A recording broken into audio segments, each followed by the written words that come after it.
Hello दोस्तों, आपका GK गुरु YouTube channel पर स्वागत है। और आज हम दोस्तों हरियाणा पुलिस के एग्जाम से संबंधित कुछ महत्वपूर्ण पॉइंट डिस्कस करेंगे जो दोस्तों आपका सिलेक्शन का स्कोर बढ़ा सकते हैं। एग्जाम में स्कोर कैसे बढ़ेगा, कैसे बने टॉपर दोस्तों, ये फॉलो टिप्स करनी होगी आपको। वरना अगर एक गलती भी की तो खाकी वर्दी से दूर हो जाओगे, यानी कि सिलेक्शन से दूर हो जाओगे। तो ऐसे कौन से पॉइंट है जो आपको नहीं करने, और ऐसे कौन कौन से पॉइंट है जो आपको करने ही करने हैं अगर आपको सिलेक्शन लेना है तो डिस्कस कर लेते हैं दोस्तों। और आपको पता होगा कि हरियाणा पुलिस में अब की बार दोस्तों ये जो 3 टॉपिक है ये हर बच्चे का सिलेक्शन करवा सकते हैं जो पढ़ने वाला है, जैसे कृषि, पशुपालन, नई नई धाराएं और एक्ट, हरियाणा पुलिस का डाटा। दोस्तों यहाँ से 15 क्वेश्चन बनेंगे। कितने क्वेश्चन? 15 क्वेश्चन बनेंगे दोस्तों। इस बात को लिखकर दे सकता हूँ। जो बच्चा इन 3 टॉपिक को करके जाएगा दोस्तों उसका सिलेक्शन लगभग 100% होगा ही होगा। और इन सभी के ऊपर दोस्तों मैंने खुद हैंड रिटन नोट्स बना दी है, कलरफुल नोट्स है दोस्तों।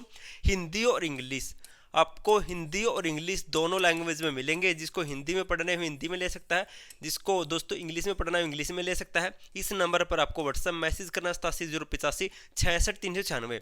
आपको डेमो दिखा देता हूं दोस्तों, बहुत बढ़िया नोट्स है, आपको दोस्तों अच्छे से याद होंगे। तो दोस्तों आप डेमो दे सकते हैं।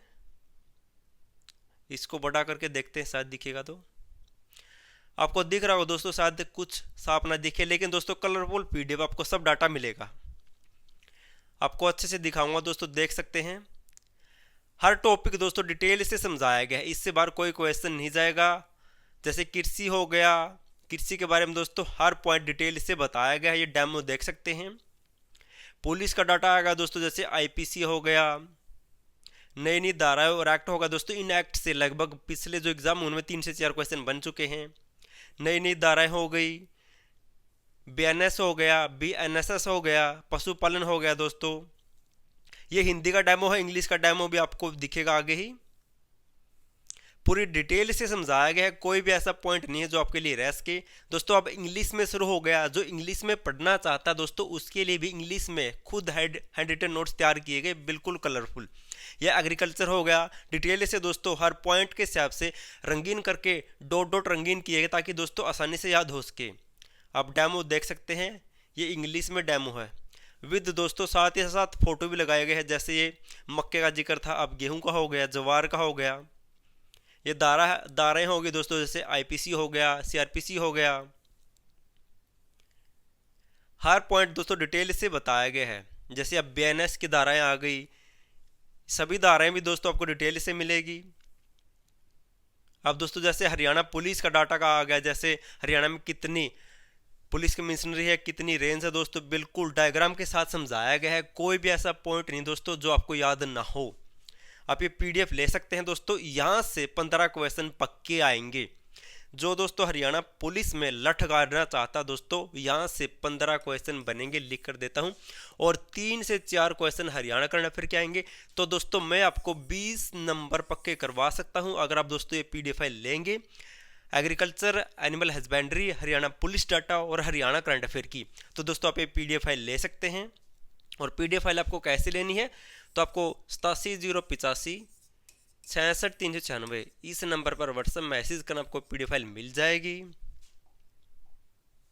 आप देख सकते हैं दोस्तों, बिल्कुल डेमो आपको दोस्तों टेलीग्राम पर मिल जाएगा। आप आराम से देख सकते हैं, फुल डाटा है, डिटेल से समझाया गया दोस्तों। जैसे इंग्लिश में है वैसे ही हिंदी में दोस्तों डिटेल से विद फोटो के साथ समझाया गया है। अगर आपको पीडीएफ लेनी है तो आप दोस्तों इस नंबर पर व्हाट्सएप मैसेज कर सकते हैं, आपको पीडीएफ फाइल मिल जाएगी। 15 नंबर दोस्तों इन 3 टॉपिक से, 5 नंबर हरियाणा करंट अफेयर की, 20 नंबर हो गई। अब जो मेन मुद्दा है वो डिस्कस कर लेते हैं। अगर आपको दोस्तों हरियाणा पुलिस में सिलेक्शन लेना है तो दोस्तों आपको ये 3 से 4 पॉइंट नोट कर लेनी है। अगर दोस्तों आप ये इन कदमों पर चलेंगे तो दोस्तों आप अपने सिलेक्शन के पास पहुंच जाओगे। पहला पॉइंट है, नंबर 1 है सीईटी स्कोर का एनालिसिस। दोस्तों इनकी जो भी आपने सीईटी का एग्जाम दिया था उसमें आपको दोस्तों जितने भी नंबर मिले, चाहे आपको 55 हो, चाहे आपके 65 हो, चाहे आपको 70 हो दोस्तों, आपको ये देखना है कि आपके नंबर कटे कहाँ पर है। आपके नंबर दोस्तों कटे कहाँ पर है। अगर किसी के मैथ में कम नंबर आए हैं, किसी के हिंदी में कम नंबर आए, किसी के इंग्लिश में, किसी के जीके में दोस्तों, किसी के रीजनिंग में, आपको देखना आपका वीक पोर्शन कौन सा था, आपको उसको स्ट्रॉन्ग करना है। एक पॉइंट तो यह हो गया।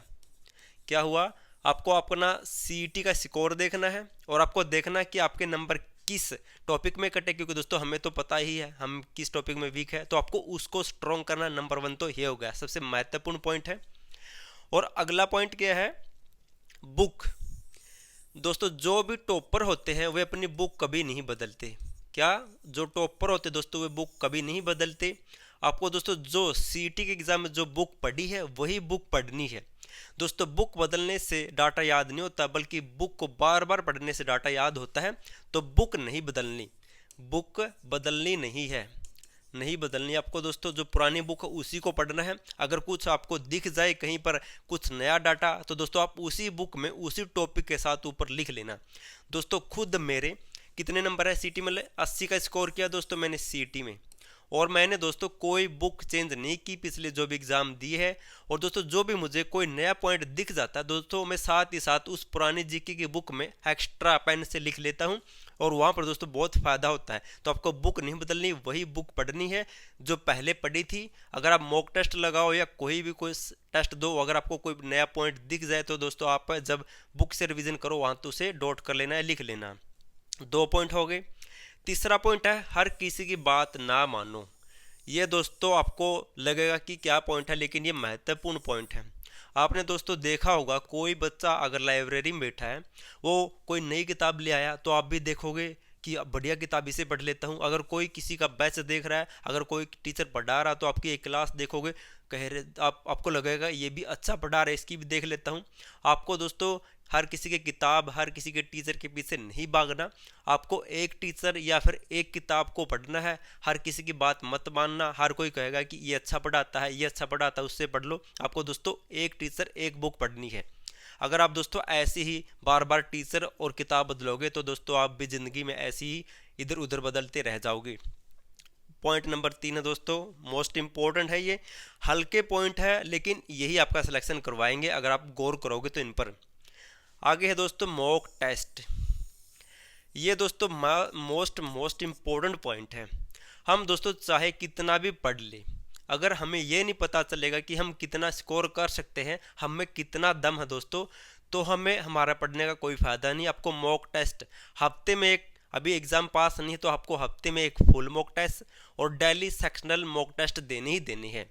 क्योंकि दोस्तों डेली अगर सेक्शनल मॉक टेस्ट देंगे दोस्तों, तो हमें अपनी तैयारी का पता चल जाएगा। साथ ही साथ जैसे डेली मैथ के 30 से 25 क्वेश्चन कर लिए, डेली 20 से 30 रीजनिंग का मॉक टेस्ट दे दिया। क्योंकि दोस्तों इन मॉक टेस्टों में नए नए क्वेश्चन आते हैं, और हमारा दिमाग दोस्तों अगर नए नए क्वेश्चनों को करेगा तो एग्जाम में कंफ्यूज नहीं होगा। क्योंकि दोस्तों अगर आप यहाँ पर मॉक टेस्ट नहीं लगाओगे तो आप एग्जाम में जाकर कंफ्यूज हो जाओगे, और दोस्तों वही क्वेश्चन आपका एक जो 30 सेकंड का था वही आपको 2 मिनट खा जाएगा एग्जाम में। इसलिए दोस्तों मॉक टेस्ट देते पहले, मेन बात यही होती है मॉक टेस्ट की। और दोस्तों आपको हफ्ते में फुल एक मॉक टेस्ट, अगर एग्जाम पास नहीं है, अगर एग्जाम पास आ गया जैसे 1 महीना 1.5 महीना बचा, तो आप दोस्तों डेली या 1 दिन छोड़ के मॉक टेस्ट दे सकते हैं। और बात दोस्तों 5वीं, नियमित स्टडी। जो दोस्तों रेगुलर पढ़ेगा उसी का सिलेक्शन होगा, जो रेगुलर पढ़ेगा उसका उसी का सिलेक्शन होगा। ये बात सबको पता भी होती है दोस्तों, जो मैं आपको बता रहा हूँ आपको ये पता भी है, लेकिन आप फिर भी दोस्तों इन कदमों पर नहीं चलते। ये बात दोस्तों आपको पता है पहले, लेकिन फिर भी आप इन बात को फॉलो नहीं करते। तो इसमें गलती किसकी है, तो गलती दोस्तों सिर्फ आपकी है। मैंने दोस्तों ये सभी नियम फॉलो करे और मेरा दोस्तों सीईटी में 80 का स्कोर है। आप भी दोस्तों अगर इन स्टेप को फॉलो करेंगे तो आपको भी दोस्तों स्कोर अच्छा, बहुत अच्छा होगा। और अब की बार दोस्तों हरियाणा पुलिस में कंपटीशन बहुत होने वाला है। आपको 75 का टारगेट लेके चलना है, कहीं आप सोचो कि 65 में सिलेक्शन हो जाएगा। हरियाणा पुलिस में दोस्तों अब की बार 75 का टारगेट लेके चलना है, तब आपका सिलेक्शन होगा। अगर आपको दोस्तों अच्छा स्कोर करना है तो मैंने आपको पहले बता दिया, आपको दोस्तों ये PDF फाइल लेनी है। अगर आपको बेस्ट स्कोर करना है, कृषि पशुपालन नई नई धाराएं, हरियाणा पुलिस डाटा और हरियाणा करंट अफेयर दोस्तों ऐसे 20 क्वेश्चन बनेंगे, इनको करके जाओगे तो दोस्तों आपका सिलेक्शन और नज़दीक पहुंच जाएगा। इस नंबर पर व्हाट्सएप मैसेज करके आपको PDF फाइल मिल जाएगी। और वीडियो पसंद आए तो वीडियो को लाइक, चैनल सब्सक्राइब जरूर कर देना। और वीडियो देखने के लिए थैंक यू सो मच।